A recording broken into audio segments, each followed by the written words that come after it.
Sixth School Board. Can we have a roll call? Yes. Ms. Crumlin. Mr. Holsizer. Here. Mr. Kaplan. Here. Mr. Meyer. Here. Ms. Owens. Here. Mr. Shannon. Here. Ms. Wallace. Here. All right, do we have any public comment? All right, hearing none, we'll move on to the superintendent's report.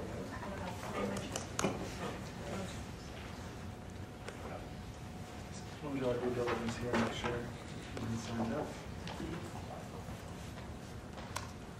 While Linda's checking on that, we have 3 items we're going to work on tonight. The first one's going to be a one-to-one update, and Matt is going to come up and with his team and talk to us about how the pilot is going. Then Allison and Phil are going to do, or just Allison, I guess, for the science curriculum update, and then we will round it out with school board policy and updates and recommendations. So, any public comment? Having none, then we will go ahead and ask Matt to come and talk to us about the one-to-one. Thank you.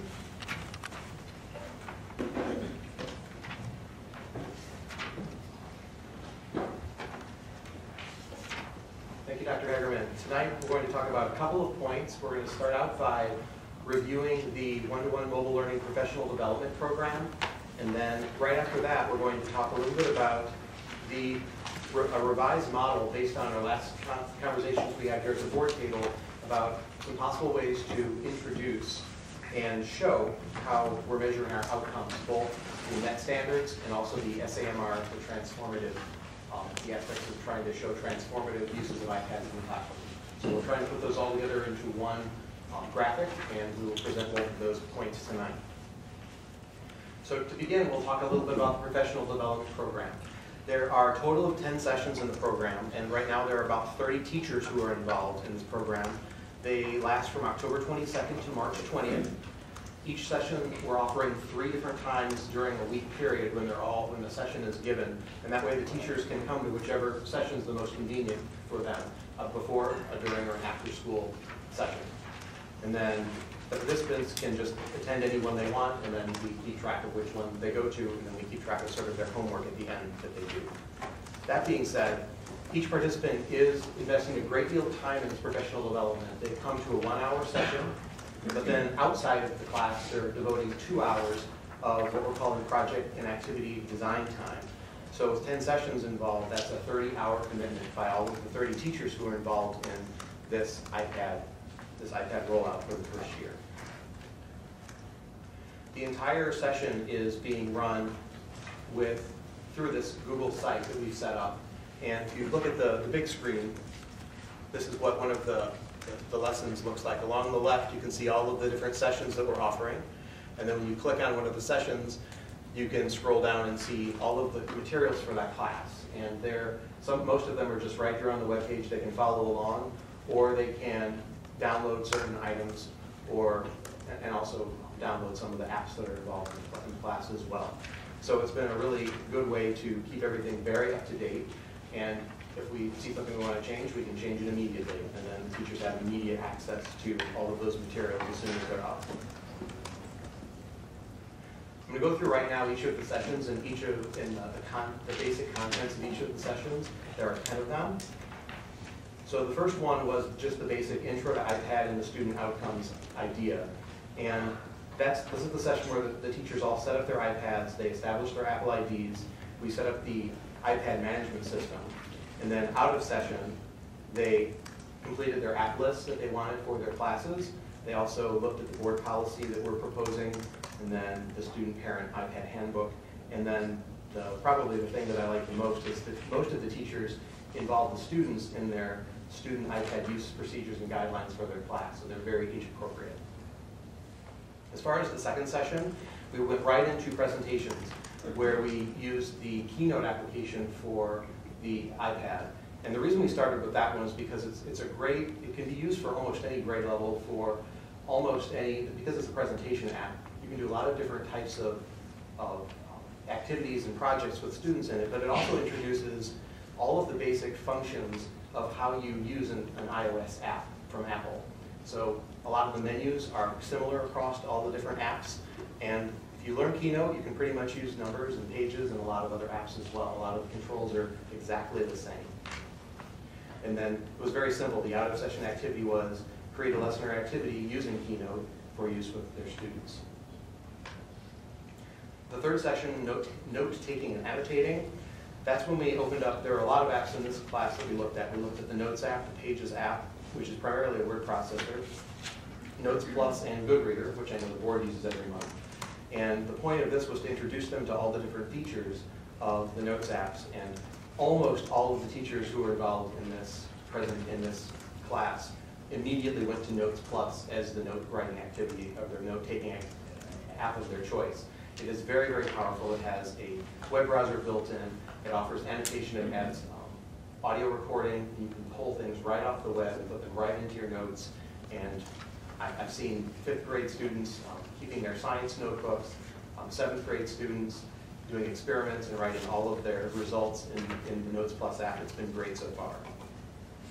And then in the out-of-session activities, they delved a little deeper into Notes Plus, and then they also learned a little bit more about the net standards, and then they selected apps that they're going to use in their class immediately.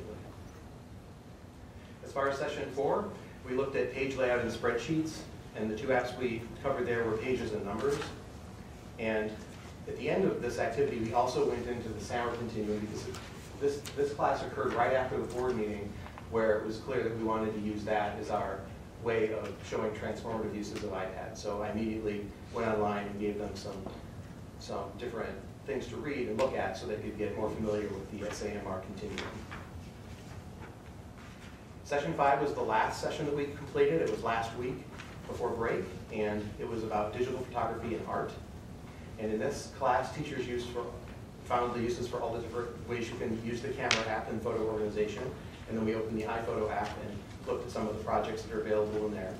And then they used the app called Brushes that helps facilitate painting and drawing on the iPad. And right now, the teachers are doing this homework where they're creating tech-integrated activities using camera, and then also finding uses for the Brushes app as well. Starting after the break, the last 5 sessions will occur, and they will all be finished before spring break. The first one is learning management systems, and this will be a pretty major tool. A lot of our 7th and 8th grade teachers are already using this. Some of them got it set up earlier in the summer, in fact, because they saw this online and they started using it. We have since entered an agreement with Schoology, and we're using the Enterprise Edition, which means that we can connect this system with our student information system. And that way, when a teacher logs on, all of the classes and all of the student lists are already there, and the teachers don't need to do any additional setup. What is it? What's Schoology? Schoology is a learning management system. What does that mean? So that means when you log on, the teacher can use it to communicate with students. They can use it to post homework assignments. They can post the students can complete assignments on Schoology.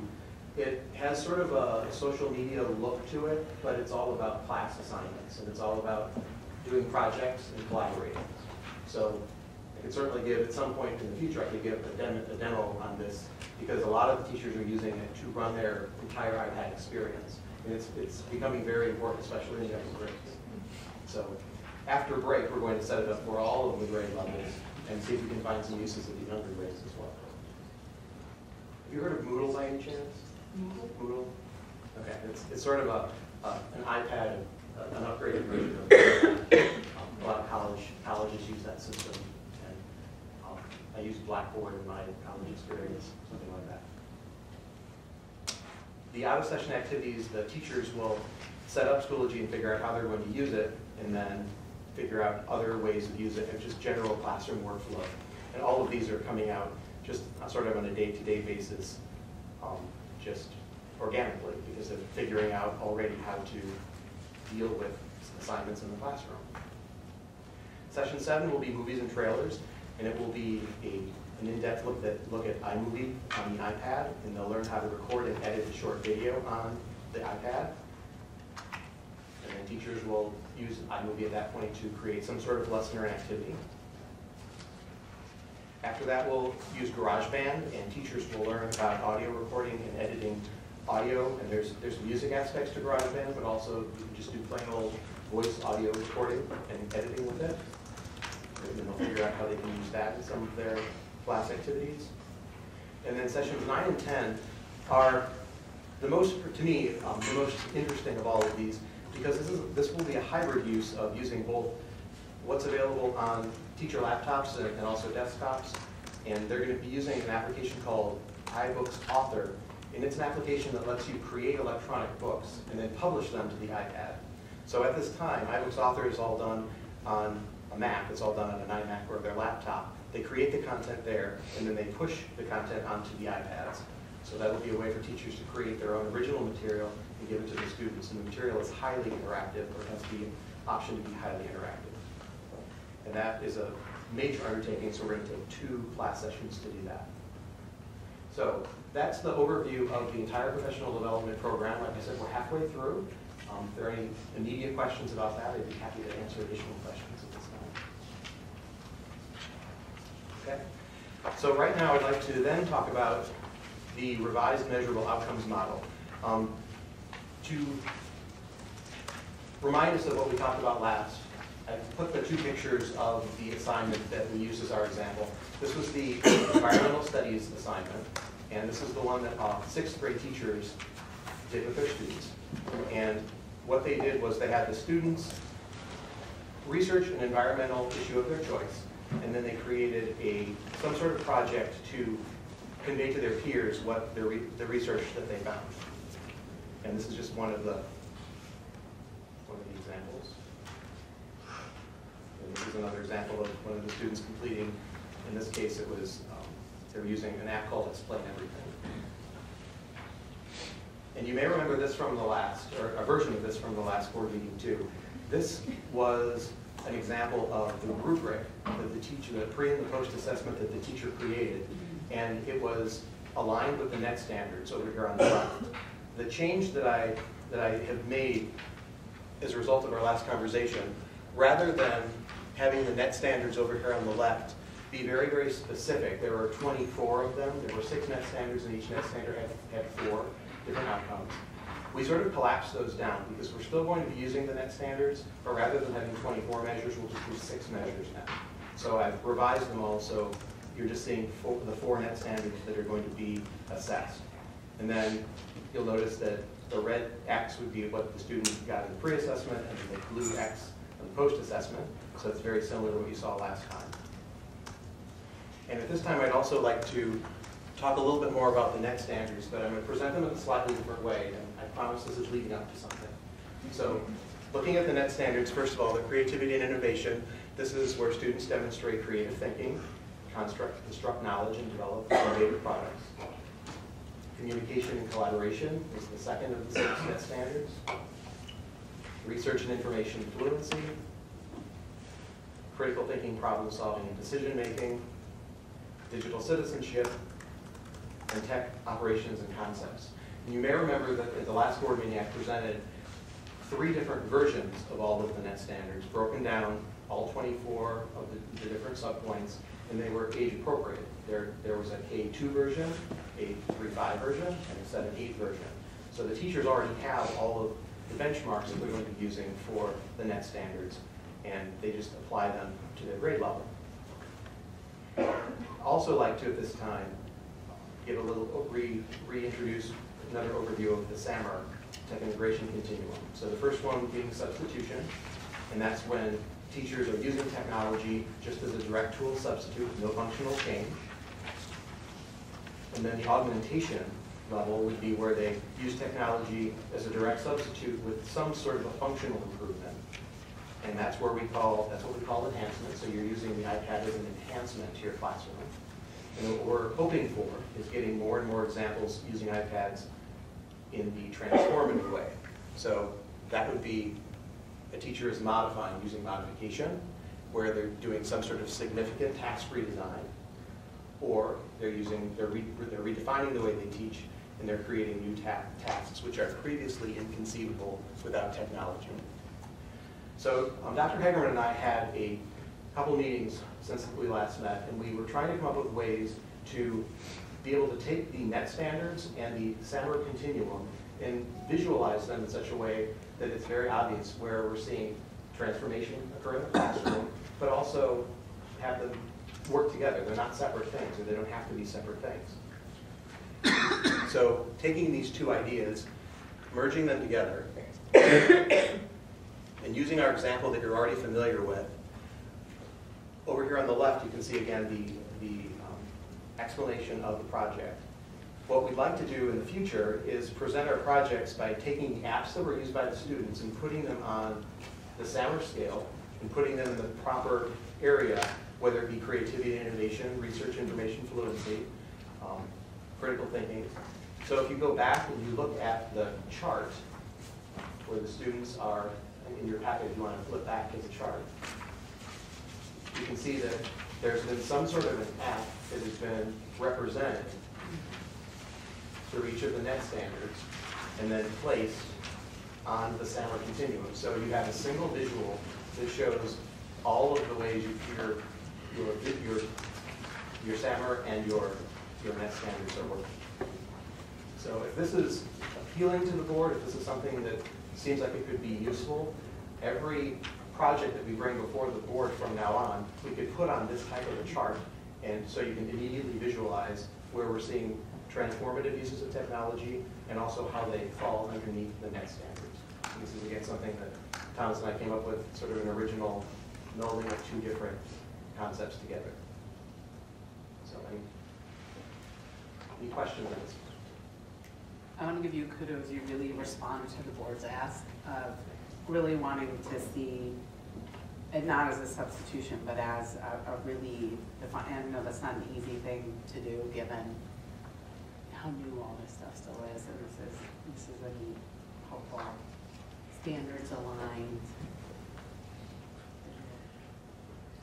SAMR seems intuitive. The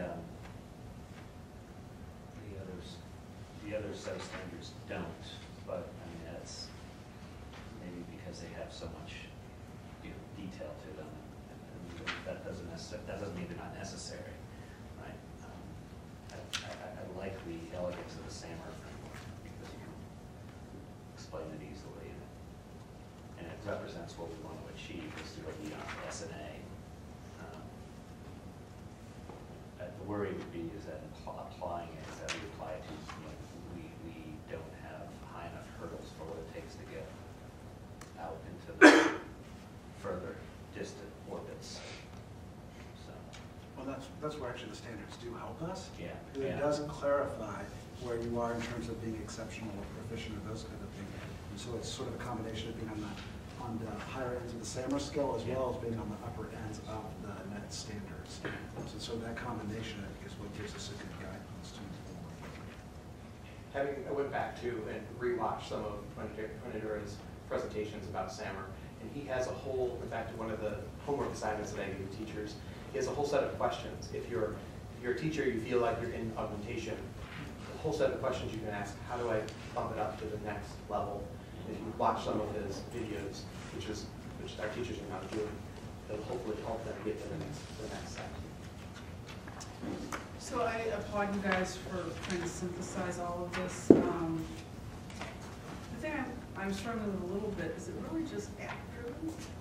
Not at all. This is what this is saying though, is that this is, isn't it sort of measuring it by usage of a specific app? Well, that's what I like about this project, is this project was not app-driven in the least, because the point of this project was the students could choose any app they wanted to complete.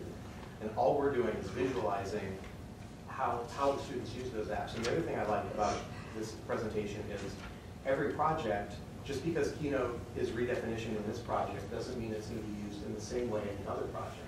It can be used in a very different way.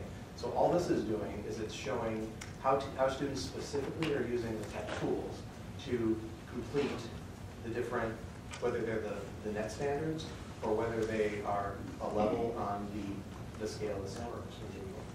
So it's very, very flexible. And I guess you could interpret it that way, but if you look over to the left and you read the point of the project, you can kind of see that it's just one way of visualizing it. Matt, do you foresee that certain apps would fall into multiple, I guess those aren't quadrants, those are sections. So, Sure. I mean, do you see that, so Keynote could be used for creativity, but it would also show up under critical thinking, the way you've sort of dissected Absolutely. information. Okay. Absolutely.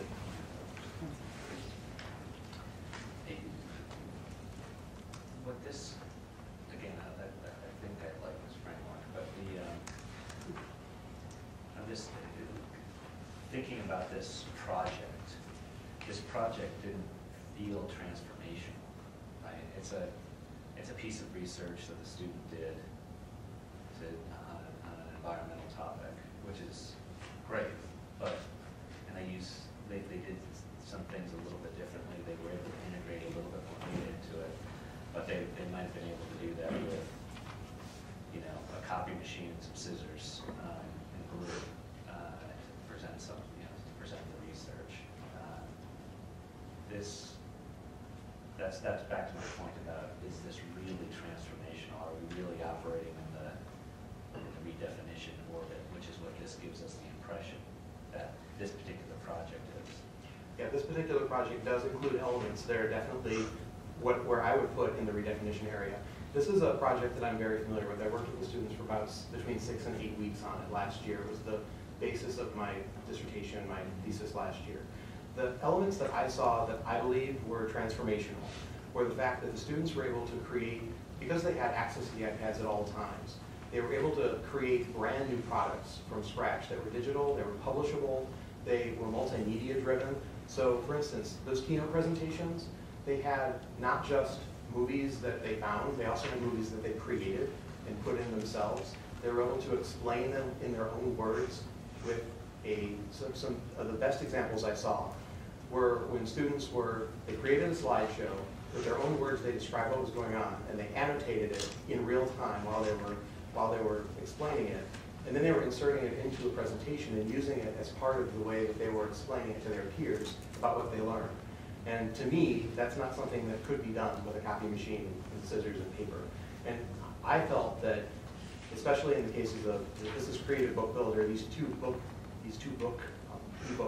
creation applications, they were, because those create electronic books that can then be published outside of the iPad and distributed, that to me is where the transformation was occurring, because there just wasn't a way to there isn't a way to get a wide audience like you can in some of these types of projects.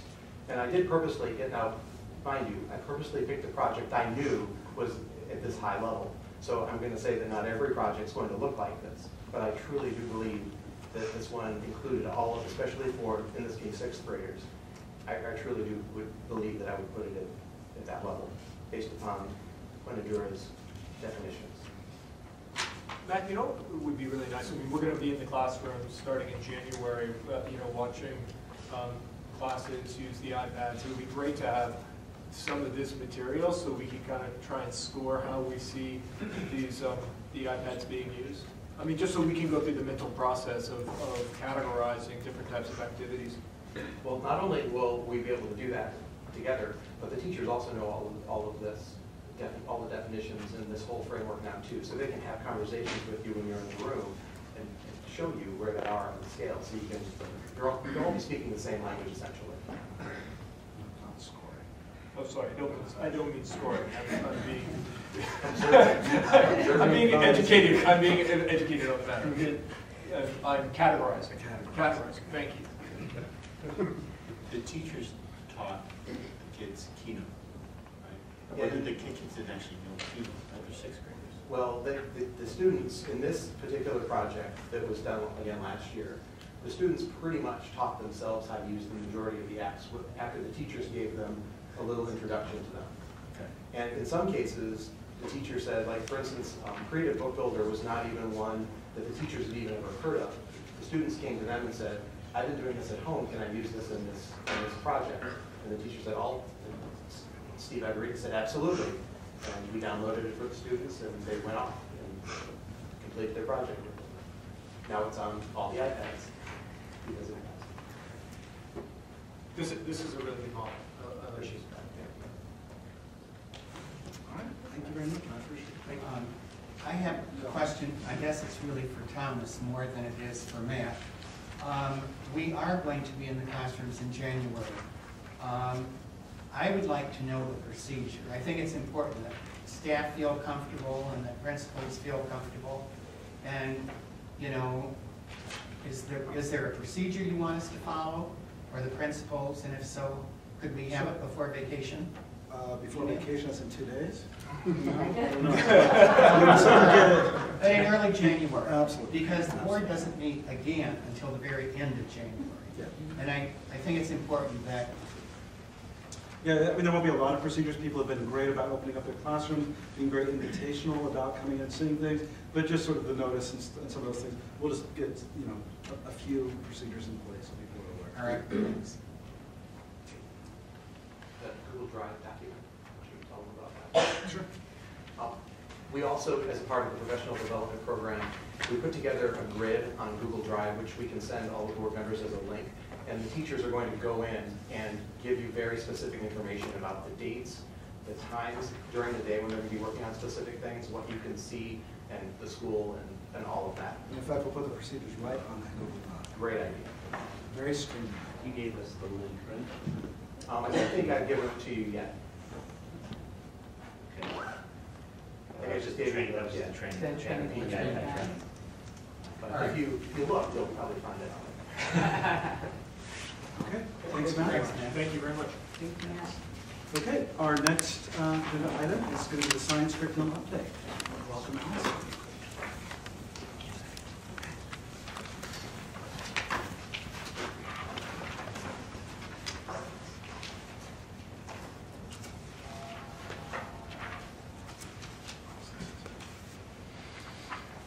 Okay. My purpose for this today is to review progress so far in terms of our science curriculum review update. We have met for approximately 4 hours, so what you see tonight is really just going to scratch the surface in terms of what our overall goals are for year 1 for research and development. But in the spirit of keeping you updated on a regular basis, I will go through what we've done so far. I'd just like to note that this committee is chaired by 2 teachers. It's co-chaired by Jean Bierner, who is the science facilitator at Pearl Island and Harvard Woods, as well as Emily Keeter, who is a 7th and 8th grade science teacher at Washington. So going forward, they're going to be joining me here for presentations as we get deeper into the content and really start to unpack and share the standards with all of you. So we are in year 1. This is our kickoff year for the science review. It's a research and development year. Our current focus right now is research. So we're diving into all the current research that is available since the last time we reviewed this curriculum, which has been quite a few years, I think at least 6, maybe 7. So in terms of brain research and new things that have been surfaced about science education, our major function in this curriculum review is to go through that research and be very familiar with the latest developments. Part of our process in any review that we do is to engage a consultant in order to help us move through, again, the latest research and to help us in terms of current trends and practices within the field. So we have engaged Leroy Lee, whose resume I included in the board packet. He is former president of the NSTA, so the National Science Teachers Association, and he was one of the authors of the NSTA position paper on the next generation science standards. So he's been very involved in the creation of the next generation science standards, which have not been adopted by state of Illinois currently, but we are anticipating that it will be. So we are working as if those standards are going to be adopted in mind when we get there. Certainly another function that we have as a committee is to compare our current reality to next generation science standards to see where the gaps are, to make sure that as we create our new curriculum, we use those next generation science standards as the foundation of the blueprint for our curriculum. And then certainly one function of our consultant is to help survey all the stakeholders across the district. So that includes students, that includes teachers, and it includes parents. He did complete his survey of everybody through November and part of December. His final report did land in my inbox on Friday, and that will go to committee as soon as we get back from break. He also did, in addition to setting out links for traditional, though more high-tech paper pencil surveys, he also did focus groups with teachers and he did focus groups with 4th grade kids. These are the current resources that we are using to help support our reviews. So when we look at the range of professional resources, a framework for the K-12 science education practices, cost-cutting concepts, and core ideas. That is going to be the focus of my conversation this evening. That is the resource that we started with. Essentially, it is the foundation for the next generation science standards. So our consultant urged us that it was really important that we be familiar with this prior to diving into the standards, because without understanding the foundation, we're not necessarily going to connect as strongly to the standards as we could. So that is the text that the entire committee is reading right now, and which is why it's the focus of my conversation this evening. We're also looking at the National Science Teachers Association position statement on the next generation science standards. So they talk about the strengths and opportunities that these standards do provide in terms of science education going forward. And certainly it does highlight concerns that it has about some of the connections between the math-science links. The next generation science standards themselves, which are quite extensive, they are clearly articulated grades K through 5, 6, 7, and 8. They are not sorted into any particular grade level, so that will be a challenge, and certainly to help the consultant will be necessary in terms of trying to make sure we have a coherent learning progression for students. His expertise will be very valuable in that sense. We're also looking at the benchmarks for science literacy, K through 12. These standards are also internationally benchmarked, and when you look at these benchmarks for science literacy, it very clearly articulates where students should be within the discipline at the various grade levels that they move through. So their lens is through college and career readiness, just like the standards you'll see for math and for English language arts. So who developed the science framework? The National Resource Council was the one that initiated the work with the framework.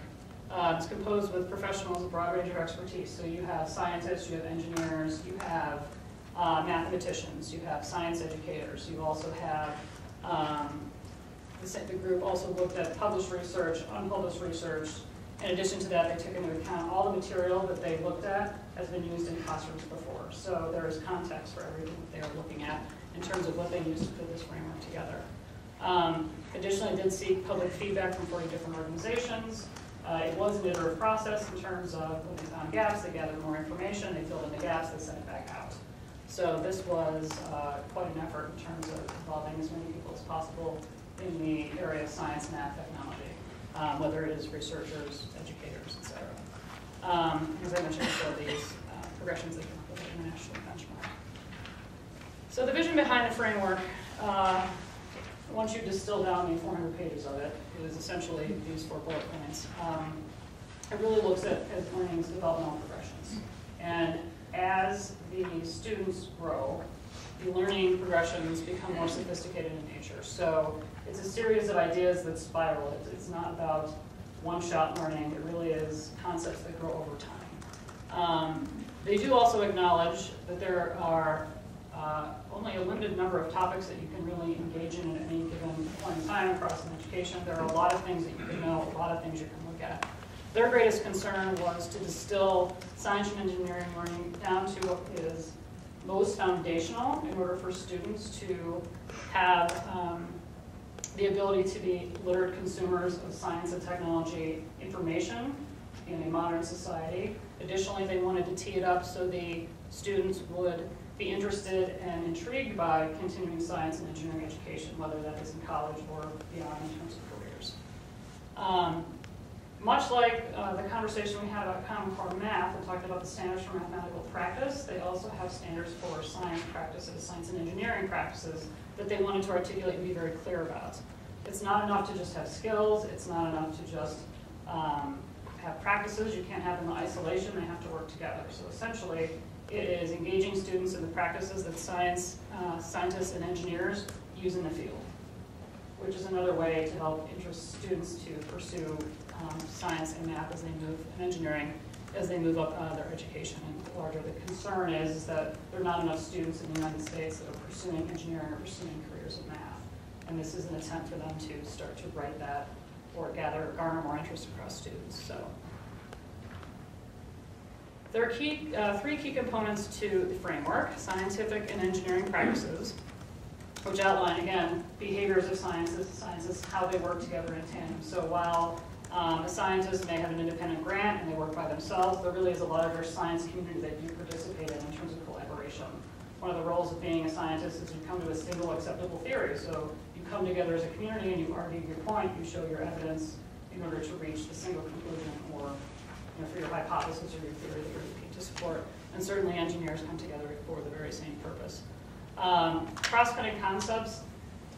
What the framework is all about is making sure that science isn't taught in single discrete topics, that as you move through the different discipline areas of science, that there are aspects of cross-cutting concepts that you see over and over again. So understanding of one of those particular concepts within one content area can lead to transfer of greater understanding in another.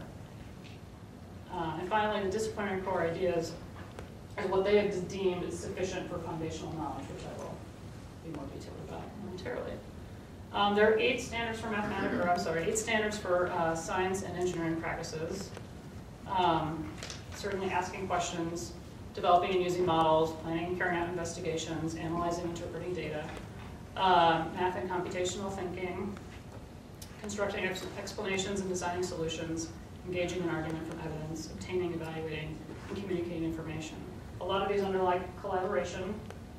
Certainly the role of argument is being highlighted in the science education piece in terms of being able to advocate for your position, in terms of providing necessary evidence, and certainly critiquing one another's thinking or evidence or ideas, which also shows up in the standards for mathematical practices too. So some of this should be recognizable in terms of the math standards for practice that we saw before. Certainly modeling is also in math, so there's a lot of crossover that you can see from one discipline to another, which certainly is intentional. Cross-cutting concepts are listed right here.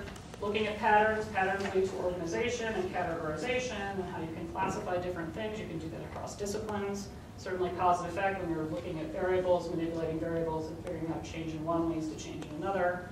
Scale, proportion, and quantity as you move something, make something larger, make something smaller. Does the system, what is the optimal range where the system works before it fails, or that sort of manipulation. Systems and models, energy and matter. Certainly structure and function, especially in engineering, is important, but it's also important to scientists as well. And certainly stability and change, and how does change in one affect the change in another. In terms of disciplinary core ideas, they boiled it down to these fairly broad categories.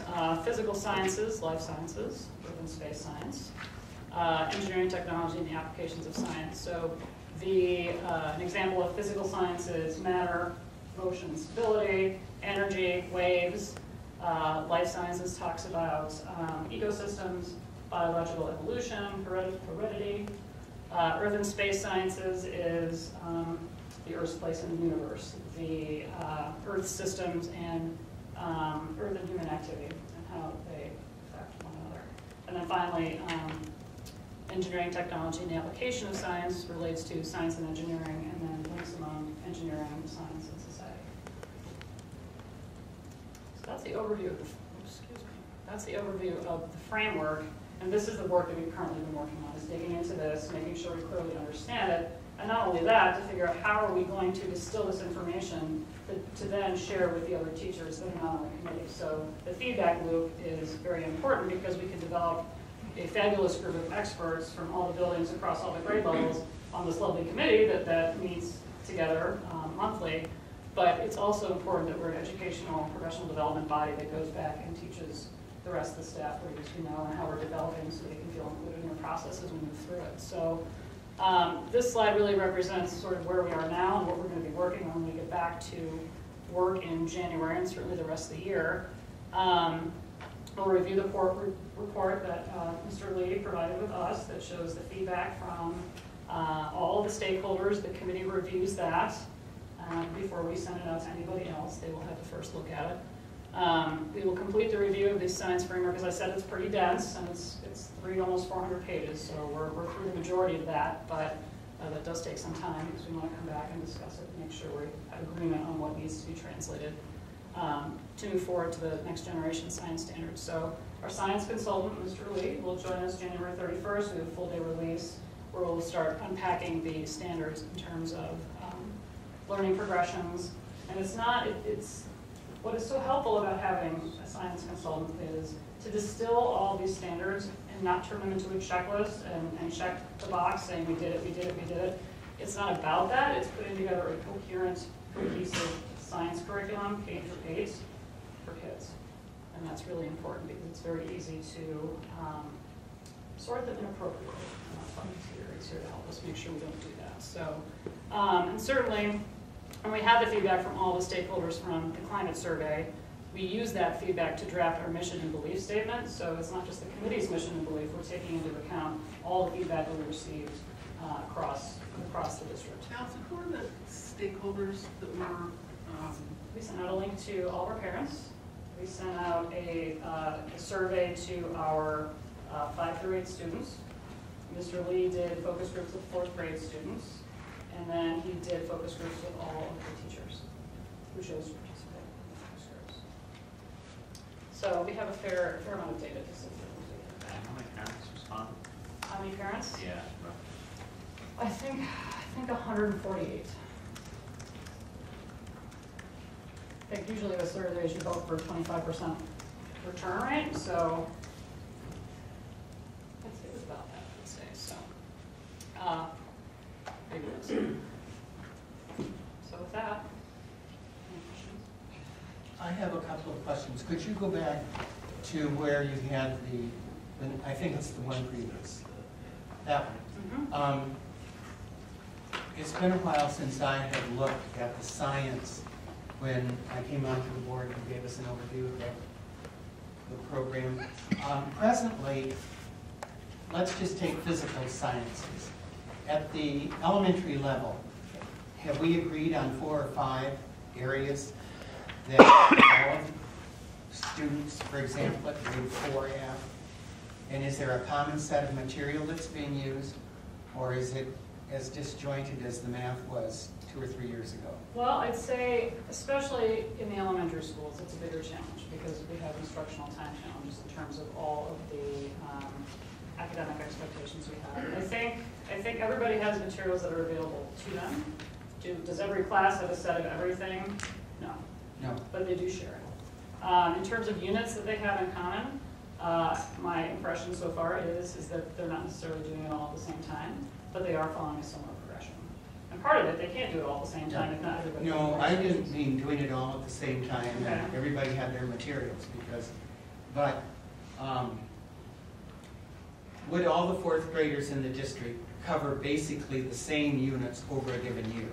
Not at the same time, you know. Well, I think if you look at our curriculum maps, it's certainly how it's laid out, but when you go through a number of years, you always experience curricular drift, which is why you have your curriculum cycle that you go through every 6 years, because even with the best intentions, people get new ideas, they get new brainstorms, they read some new piece of research that may or may not take them in a different direction. So this is why we go through the review cycle, because over time, That's one of the goals of drift this. does happen. Yes, yes, Good. yes. And I think, with having these new clearly articulated standards and the way we go through the curriculum review process now, the adoption is universal and it's very clear. So, and certainly the construction of the curriculum collaboratively that is then shared for feedback. The feedback goes to all the grade level meetings. So as this is being developed, the teachers are able to comment, ask questions, offer feedback, which then goes back to committee. So it is an iterative process in terms of, we don't want it to be a committee that's operating in isolation. We want to make sure everybody's a hand in the development, even if they're not necessarily on the committee. So we're hoping that satisfies everybody's concerns and questions.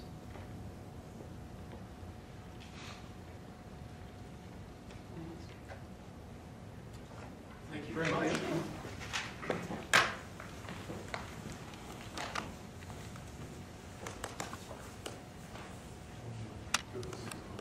Okay, fantastic. The last item, and then we have, actually very well on time for that, is to do school board policy updates. Okay, so if you turn to page 24 in your packet, or it's item 4A3, school board policy, it's separated into 2 groups. Section A, which is all the policies that we've already had a chance to discuss and we're going to vote on later tonight. The only exception is item 4170, which based on the Movable Soccer Goals Safety Act has been updated, and that you can find that on page 45 of your board packet. So those are all things that we're going to vote on later tonight.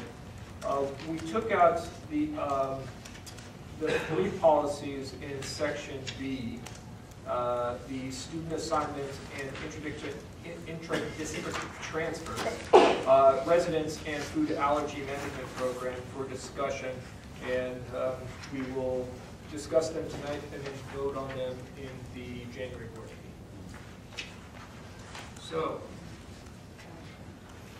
we can do these in order. So the student assignment and intra-district transfers. Any comments? Any questions?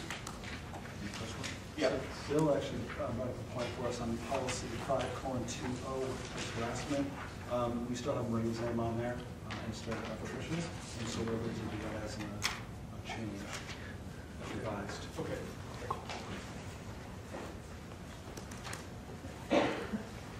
So this is the time to discuss these This policies? is the time to discuss these policies, yes. So as I understand it, the proposed policy allows us to loosen the Which one? intra-district transfers.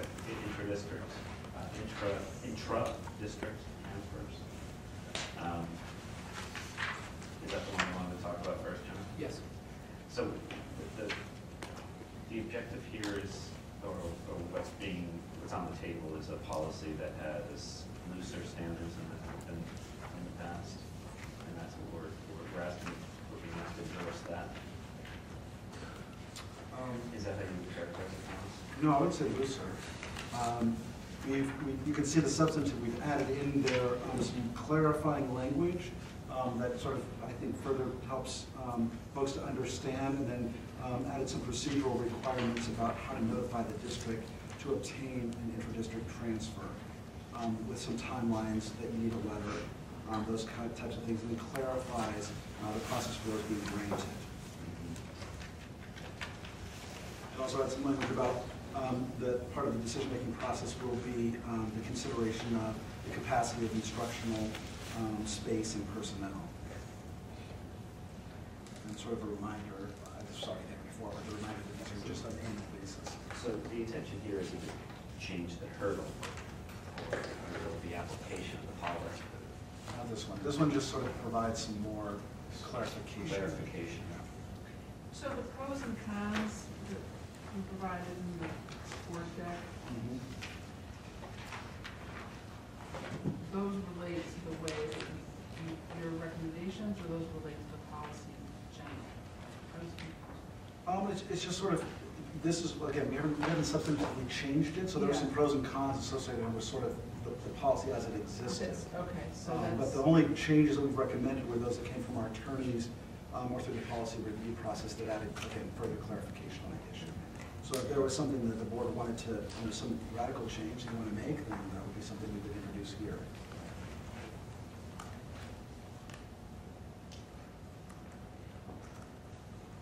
So, I mean, just some background as we were talking about it. When I came on board, there was a number of parent questions or concerns about individual schools. But at that time, the board was very strong. We talked about, do we open it all up completely? Any kid can go anywhere they want, or not? And there's been, I think, sort of a long tradition here of kids go to the neighborhood schools, and this is really some compelling reason why we would not do that. And so that's sort of been tradition here, and sort of how the policy was initially crafted, and sort of where it came from.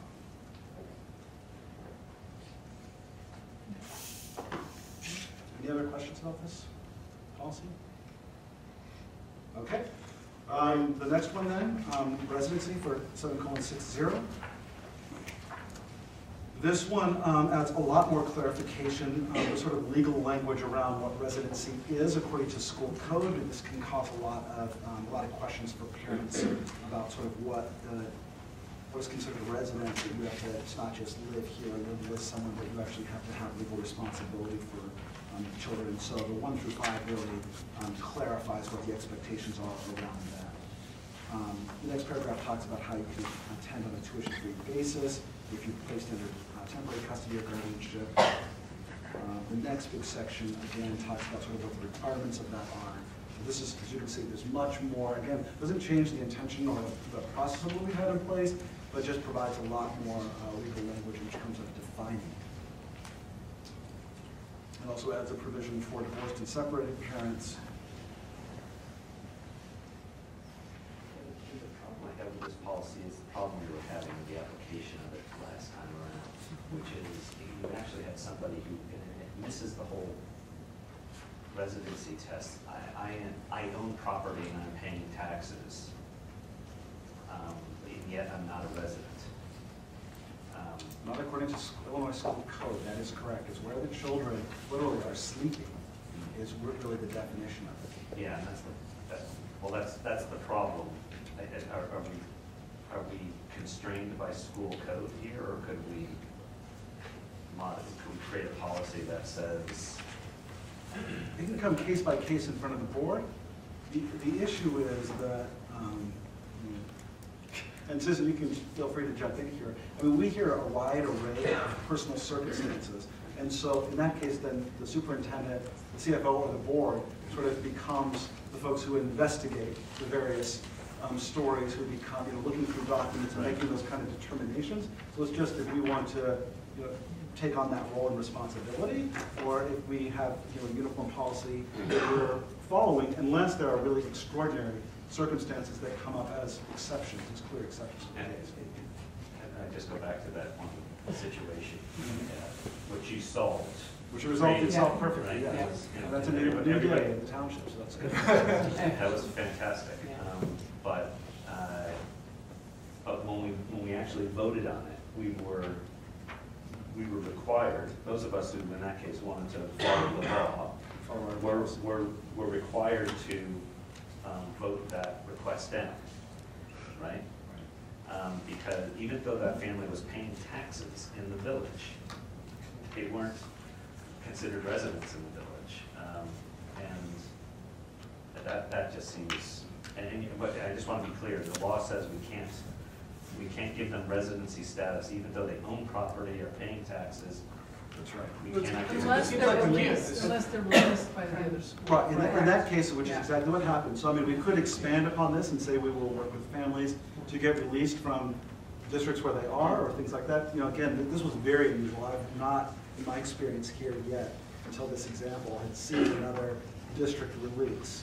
And so that, it was favorable that happened, but, But I think it's uniquely challenging because there's two scenarios. This was the ideal one. I think if you own property and you're renting it out, so you get dual residency for that house, so the renting family gets to come and you get to go, then I think that's a different issue. But I think if you own a house and fire, flood, renovation, building, there's no one physically living in it, but you are paying taxes, in this case, multiple years worth of taxes, and your kids are coming here, you are going to go in there.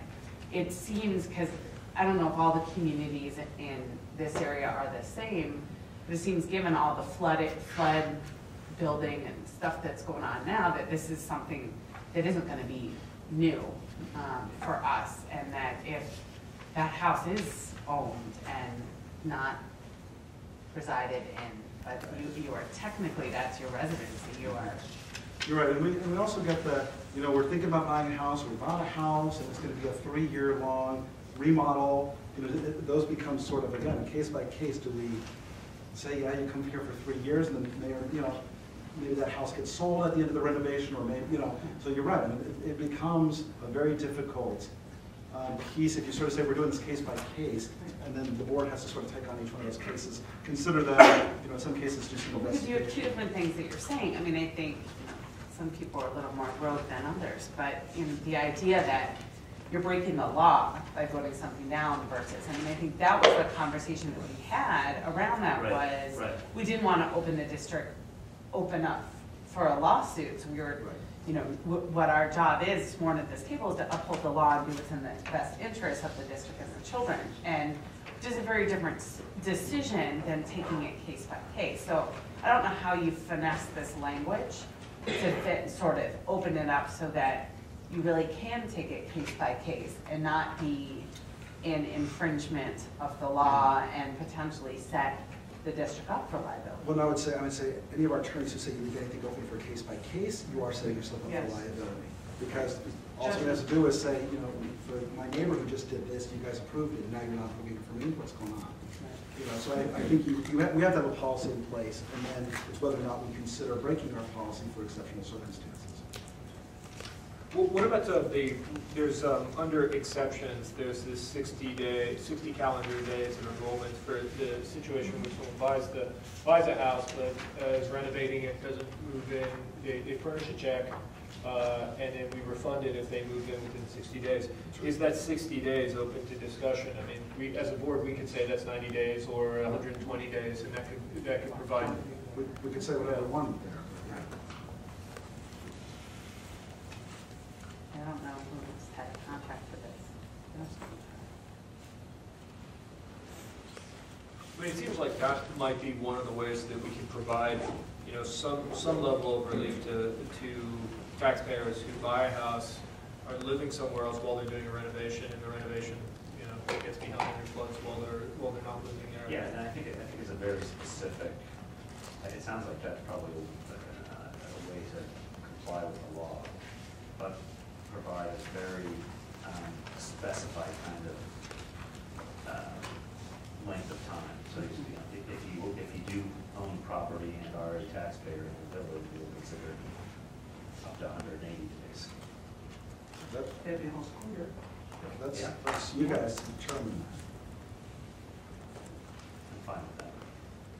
I'm fine with that. That's excessively generous compared to most other school districts, even in places where they're building a lot of houses. I mean, Well, not that, this isn't somebody who's planning to buy a house, this is somebody who owns a house and is actually paying taxes, which, 40% of which flow into this building, not the other building. Well, the exception here is actually seeking to enroll students who move into the district, Yeah, but will so not you be have to possession. tailor it to be So that's somebody who that. just says, I put some earnest money down. right. Yeah, And that's what we have, the 60 day. That's the 60-day one, so that's very different. So So then that's fine for 60 days, right? Because I think we should be pretty strict on that. So I That's think in not- a case of somebody who owns properties paying taxes, I would make it, And under renovation, Yeah, to I would assume think that- residency within. I would have a fixed window, but a long window. So we don't have that provision at all, so that would be added in. Yeah. And that's less of an issue, truthfully, legally. I'm not sure that you have to add that in, Yeah. as long as there was an intent to return to that home. I mean, the case law in this area is really weird and funky, but Yeah. like, as long as they weren't living in another house that was of equal value, do you know what I mean? As long as they didn't own two houses, you wouldn't have a problem. If somebody rents an apartment someplace in Wilmette, just because there is no rental property here, or, a house someplace, just because there isn't any here, and they still own their house, I don't know that you even need an exception for that. I mean, you might want one just to be clear, but I think the law might allow for that, whereas it doesn't allow for, you haven't closed, you haven't actually taken residence, and that's not your abode where you intend to remain. I'm good with that. Yeah. It's just Dana, the situation we faced 2 months ago was exactly the situation of a taxpayer who owned property. Yeah, that's a different situation. Yeah. I thought you were saying 180 days for someone who doesn't, I mean, that exception is not even addressed here. Like, I'm going off what actually is written. Yeah. What actually is written is Yeah. not that. You Yeah, have to no, write what- something else. Yeah, what's written, I agree with. I'm just saying maybe we should add something for And I'm happy to do a that. statement for a tax, to benefit a current taxpayer. The difficulty, as Kendra already pointed out, is we do have some families who own multiple properties in the district, and that's where that gets a little bit trickier. So we'll just have to work with our attorneys on that and Yeah, okay. making sure people aren't getting, residencies for several families while we're working through it. So we can, that's easy enough to do. We'll take it back to the subcommittee and. I mean, that's you our would say attorney. single family, one action family. Yeah. Okay, and then the last of the three were for discussion with the Food Allergy Management Program. And I think we've sent out some clarification that in fact we are not planning on making any recommendations to the current policy as it stands, which actually just refers to the Food Allergy Management Program, but instead are recommending some language change that further clarifies it's more of an administrative procedure that sort of talks about how we will carry this out. And so this was a result of Mark Dithart working with our school certified nurse, as well as working with the principal group to collect feedback about what the major issues have been in the building in terms of the implementation of the allergy program. There was, for every child, we do have, every child who has an allergy, and I think there's over 140 in the district currently, they all have individualized student allergy program plans that we follow. And depending on what the allergy issues are, it may affect the individual child's classroom or surrounding areas. So those are always followed no matter what. That's sort of the guiding, the guidepost for us in all these circumstances. And then there are other sort of add-ons to that about keeping kids safe in more common areas. And that's sort of what the text of adding this additional language here was. And then we actually did have a public comment that was sent out to the board as well to a concerned citizen who took some issue with the language of the manufactured language, or having a manufacturer's ingredient label rather attached by the manufacturer as opposed to maybe just being stapled on a box or something like that. And so we, that issue actually did come up with the principals group. We did talk about that. There was more comfort in actually having it come from the manufacturer, seeing that it was not something that was, maybe mislabeled or printed off from the internet and then misapplied in some circumstance. But we certainly wanted the board to consider that request that was put out as well. So, I don't know if folks have comments or. Does this policy, it won't result in any change in practice? So, really? well, no change in the policy, but actually this is clarified for us. I mean, it does change some practice. The no homemade foods that's been inconsistent throughout the district. Prepared foods having. Okay, I'm sorry, that's what I thought. So Yeah. this will result in More consistency, uniform application of the abandonment of homemade foods in the classroom. yes, that's the abandonment of homemade foods for students. This is probably a non-issue. I know the big one has a room on that we keep getting, especially this time of year, is Dunkin' Donuts. If they don't publicly print it, but they do have all their ingredient information, things like that, that are commercially made. Is that? Dunkin' Donuts is actually on our no-go list for students because they're the first ones who post that they will make no guarantee that there are not nuts in any of their products.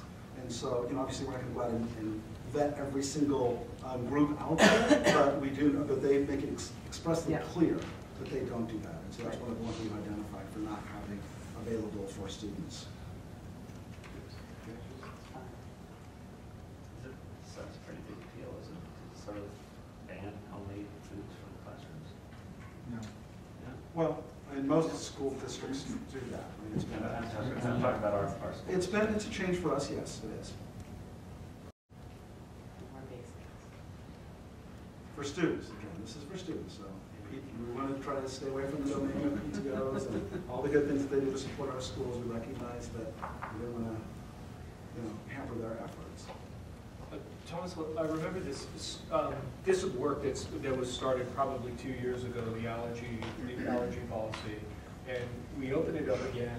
I mean, we do this on a periodic basis, but there was a letter or a petition from some parents that commingled two separate things. One aspect was having more healthy food in the classroom, and one was allergy. I think the allergies is adequately dealt with here. The question I have is there a plan or is there some intent to go talk about healthy food in the classroom as a separate policy or something else? Well, a number of questions come up to principals probably every day, particularly around the holidays, around these issues, so we have been handling that. We recognize that a lot of parents are not pleased with the minimally nutritious food. We already do have a board policy that says we will limit that access to our students.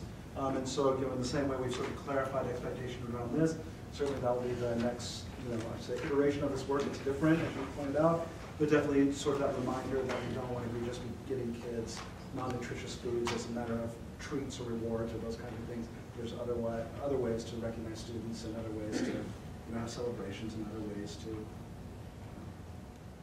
So that's sort of I would say the next iteration of this, but it's certainly come to light through this process. Okay, any more discussion? I have another policy, and I'm sorry that No, please. I emailed Thomas this afternoon. It's policy 880, gifts to the district. I feel that when anything is happening to the facilities, it ought to be approved by the Board of Education. And the present policy stipulates that it's when it's over $5,000, that it requires board approval. I would omit that sentence, and I would have only one sentence that improvements and modifications to the district facilities must be approved by the superintendent and the Board of Education, period. I think anytime you're tampering with facilities, the board ought to know about it. You do represent the taxpayers in this community. Susan, I'm trying to remember the conversation about this. This was really, This was to make sure that we were not doing exactly what you said, Nicole, having things occur in the facilities that we were not aware of. And so what we have been doing is, if there is a structural change in a building, even if it is less than $5,000, it would be brought to the board. But the policy doesn't say that. okay, so we can Add revise. that just as part of the action item? Yeah, we can do that as a So- revision. So I think the application of that was actually intended for structural improvements from outside groups, so that we know, for example, our PTOs give us a lot of things, good speakers in the auditorium or those kinds of things. That happens all the time, and we didn't want to hold up those processes and sort of bring $15, $20, $40, $50 things to the board, if they're very minor. So I think that's really where that number came from initially, was that's a threshold of sort of major. But you're right, somehow it sort of got intermingled with structural improvements. I think any structural improvements would probably be. The other would be for major gifts. Especially because there might be a district cost to maintain those gifts That's over right. time. So There's the issue of insurance also. what's the specific recommendation, Bill, that we're making to strike which sentence? Well, it's in the second paragraph. I would assume that it would have the approval of, it would probably go to the principal. But you could say that approved by the building principal, the superintendent, and the Board of Education, and omit the last sentence, Okay. which does away with the amount of money. Obviously, if it's a $40 or $50 thing, we don't need to hear about it, but when you have set a dollar amount, then it was going back to the thing that you and I talked about day before yesterday. If somebody comes in and chooses to put a new sound system in the auditorium, I think it's important the board know of that. We have one of those anyway. Yeah. And I know the PTA things come before us. This was really under the gifts to the district. Yeah, that's right. Thank you. So it's goal 5.2. Okay. Okay. All right, any other comments from the board policies? Okay, we will be likely getting another quarterly update in January, so our subcommittee will meet again. And we were able to just make on the action items that we have from this later in the meeting, we could just do those two as revisions. Thank you for your close reading on that, Bill. And then we will bring back the 3 additional policies, also with continued updates during the next regular quarterly press review.